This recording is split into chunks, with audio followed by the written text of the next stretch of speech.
Shahad റഹ്മാനുണ്ട്. M സ്വരാജിന്റെ road show എങ്ങനെയാണ് ഷഹദ് പുരോഗമിക്കുന്നത്? ഇപ്പോൾ നിലമ്പൂർ ഏരിയ കമ്മിറ്റി ഓഫീസിലേക്കാണ് അദ്ദേഹം പോകുന്നത്. റോഡ് ഷോ ആയി മാറിയിരിക്കുകയാണല്ലോ.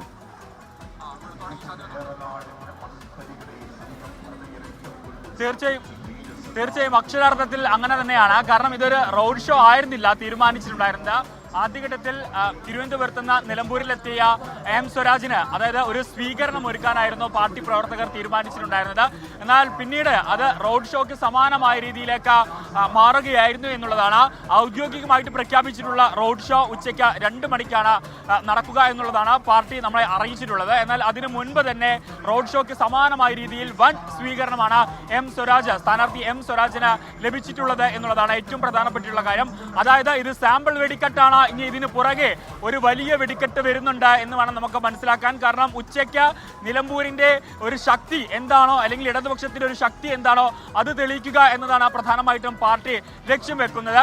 അതായത് ഇന്ന് രാവിലെ 10:30 കൂടിയിട്ടാണ് 11 മണിയോട് കൂടിയിട്ടാണ് എം സ്വരാജ് ഇവിടേക്ക് എത്തുന്നത്, നിലമ്പൂർ റെയിൽവേ സ്റ്റേഷനിലേക്ക് എത്തുന്നത്. തുടർന്ന് അവിടെ നിന്നും ഇപ്പോൾ ഈ നമ്മൾ ദൃശ്യങ്ങളിൽ കാണുന്നത് പോലെ തന്നെ തുറന്ന വാഹനത്തിൽ ഇപ്പോൾ സ്വരാജ് നിലമ്പൂരിന്റെ തെരുവ് വീതികളിലൂടെ പോവുകയാണ്. അതിൽ പാർട്ടി പ്രവർത്തകരുണ്ട്, ഒപ്പം തന്നെ പാർട്ടിയുമായി സഹകരിക്കുന്ന ആളുകളുണ്ട്, ഒപ്പം തന്നെ ജനാധിപത്യ വിശ്വാസികളൊക്കെ തന്നെ ഉണ്ട് എന്നുള്ളതാണ് അല്പസമയം മുൻപ് സ്വരാജ് ഇവിടെ പാർട്ടി പ്രവർത്തകരെ അഭിസംബോധന ചെയ്ത് സംസാരിക്കുന്ന ഘട്ടത്തിൽ പറഞ്ഞിട്ടുണ്ടായിരുന്നത് എന്നുള്ളതാണ് ഏറ്റവും പ്രധാനപ്പെട്ടിട്ടുള്ള കാര്യം. നമുക്കറിയാം മണ്ഡലത്തിൽ PV അൻവർ ഇല്ല എന്ന് മനസ്സിലായതോടുകൂടി ഇനി UDF-ഉം LDF-ഉം തമ്മിലാണ് തികഞ്ഞ മത്സരം, അല്ലെങ്കിൽ പൂർണ്ണ ഏറ്റുമുട്ടൽ എന്ന് വേണം നമുക്ക് ഈ ഒരു ഘട്ടത്തിൽ പറയാൻ. കാരണം കഴിഞ്ഞ കുറച്ചധികം ദിവസങ്ങളായിട്ട് അൻവറുമായി ചുറ്റിപ്പറ്റിയ വാർത്തകളായിരുന്നു. കൂടാതെ കാലാവസ്ഥയും ഒട്ടും അനുകൂലമായിരുന്നില്ല. എന്നാൽ ഇപ്പോൾ തെളിഞ്ഞ മാനമാണ് രാഷ്ട്രീയത്തിന്, അതായത് ഇവിടുത്തെ തെരഞ്ഞെടുപ്പിന് പൂർണ്ണമായിട്ടും അനുകൂലമായിട്ടുള്ള ഒരു സാഹചര്യമാണ്. ഇപ്പോൾ സ്വരാജ് കൂടി കളത്തിലേക്ക് ഇറങ്ങിയിരിക്കുന്നു. ആ ഘട്ടത്തിൽ നിലമ്പൂര് അക്ഷരാർത്ഥത്തിൽ തെരഞ്ഞെടുപ്പ് ആവേശത്തിലേക്ക് കടന്നു എന്ന് വേണം നമുക്ക് പറയാൻ. കഴിഞ്ഞ ദിവസങ്ങളിലൊക്കെ തന്നെ ഒരു തണുത്ത മട്ടായിരുന്നു, പ്രത്യേകിച്ച് കാലാവസ്ഥ ഒട്ടും തന്നെ അനുകൂലമായിരുന്നില്ല. എന്നാൽ നിലവിലെ സാഹചര്യത്തിൽ കാലാവസ്ഥ അനുകൂലമാണ്. LDF-ന് സ്ഥാനാർത്ഥിയായി, UDF-ന് സ്ഥാനാർത്ഥിയായി, ഇന്ന് NDA സ്ഥാനാർത്ഥിയെ കൂടി പ്രഖ്യാപിക്കുന്നതോടെ ഒരു കടുത്ത മത്സരത്തിന് നിലമ്പൂർ സാക്ഷ്യം വഹിക്കും എന്നുള്ള കാര്യത്തിൽ യാതൊരുവിധ സംശയവുമില്ല. മാത്രവുമല്ല, പ്രധാനമായിട്ടും സർക്കാരിന്റെ വികസന പ്രവർത്തനങ്ങൾ എണ്ണി പറഞ്ഞ്, അല്ലെങ്കിൽ സർക്കാരിന്റെ വികസനങ്ങൾ മുന്നോട്ട് വെച്ചുകൊണ്ടായിരിക്കും ഈ തെരഞ്ഞെടുപ്പിനെ നേരിടുക എന്നൊരു കാര്യമാണ് പ്രധാനമായിട്ടും എം സ്വരാജ് പറഞ്ഞിട്ടുള്ളത്.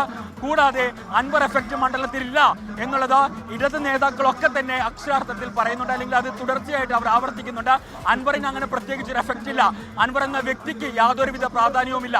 പ്രസ്ഥാനം, പാർട്ടി, അതിനാണ് ഇവിടെ വില. ആ പ്രസ്ഥാനത്തിന്റെയും പാർട്ടിയുടെയും വോട്ട് നേടിക്കൊണ്ടാണ് അൻവർ വിജയിച്ചു കയറിയത്. നിലവിൽ അൻവറിനൊപ്പം ആരുമില്ല, അതായത് പാർട്ടിയില്ല, അണികളില്ല, ആരുമില്ല. അതുകൊണ്ട് അൻവറിന് ഇവിടെ യാതൊരുവിധ റോളുമില്ല എന്നുള്ളതാണ് കഴിഞ്ഞ മണിക്കൂറുകളിലും കഴിഞ്ഞ ദിവസങ്ങളിലും ഇപ്പോഴും ഒക്കെ പാർട്ടി പ്രവർത്തകർ ആനയിട്ട് പറയുന്നത്. അതുകൊണ്ട് തന്നെ ഇനിയുള്ള ദിവസം, പ്രത്യേകിച്ച് സ്വരാജ് ഒരുപക്ഷെ ഇന്ന് ഇത്തരത്തിൽ ഈ നാമനിർദ്ദേശ പത്രിക സമർപ്പിക്കും എന്ന തരത്തിലുള്ള സൂചനകൾ വരുന്നുണ്ട്. എന്നാൽ അത് സംബന്ധിച്ച് അന്തിമ തീരുമാനം ഇതുവരെ കൈക്കൊണ്ടിട്ടില്ല. കാരണം അതിന്റെ പേപ്പർ വർക്കുകളും മറ്റു കാര്യങ്ങളും ഒക്കെ നടക്കുന്നതേ ഉള്ളൂ. പക്ഷെ ഒരുപക്ഷെ ഇന്ന് ഉച്ചയ്ക്ക് മുൻപോ അല്ലെങ്കിൽ നാളെയോ ആയിരിക്കും ഇത്തരത്തിൽ ഈ പത്രികാ സമർപ്പണം നടക്കുക എന്നുള്ളൊരു കാര്യമാണ് പ്രധാനമായിട്ടും ഇപ്പോൾ പാർട്ടി നേതാക്കളൊക്കെ നമ്മളെ അറിയിച്ചിട്ടുള്ളത്.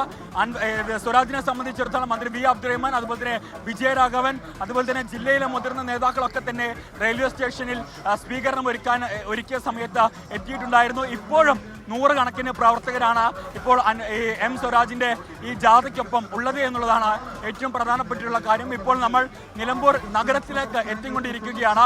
അതായത് റെയിൽവേ സ്റ്റേഷനിൽ നിന്നും ഇവിടുത്തെ ഏരിയ കമ്മിറ്റി ഓഫീസിലേക്ക് ഒരു സ്വീകരണമായിട്ടായിരുന്നു ആദ്യഘട്ടത്തിൽ സ്വരാജിനെ കൊണ്ടുവരാൻ തീരുമാനിച്ചിട്ടുണ്ടായിരുന്നത്.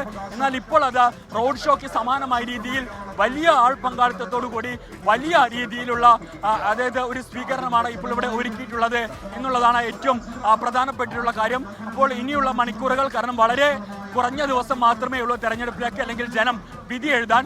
ഇത്തരത്തിലൊരു ഇലക്ഷൻ, അതായത് ഈ ബൈ ഇലക്ഷൻ, അത് ആവശ്യമില്ലാത്തതായിരുന്നു.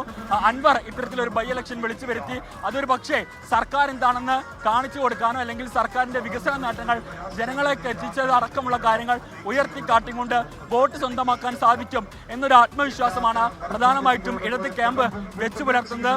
നമുക്ക് ദൃശ്യങ്ങളിൽ കാണാം. അതായത് ഈ തുറന്ന വാഹനത്തിൽ വരുന്ന സമയത്ത് ചുറ്റുമുള്ള വാഹനങ്ങളിൽ നിന്നും, അതുപോലെ തന്നെ കടകമ്പോളങ്ങളിൽ നിന്നും ഒക്കെ തന്നെ എം സ്വരാജ് സ്വരാജിനെ കൈവീശിയും അല്ലാതെ പുഷ്പങ്ങൾ നൽകിയും ഒക്കെ തന്നെ വൻ സ്വീകരണവും വൻ വരവേൽപ്പുമാണ് നൽകുന്നത് എന്നുള്ളതാണ് ഏറ്റവും പ്രധാനപ്പെട്ടുള്ള കാര്യം. നമ്മൾ വഴിയിലുടനീളം, അതായത് നമ്മളിപ്പോൾ റെയിൽവേ സ്റ്റേഷനിൽ നിന്നുമാണ് ഈ റോഡ് ഷോ നിലമ്പൂരിൽ നിന്ന് തത്സമയ വിവരങ്ങളാണ് ഷഹദ് റഹ്മാൻ നൽകിയത്.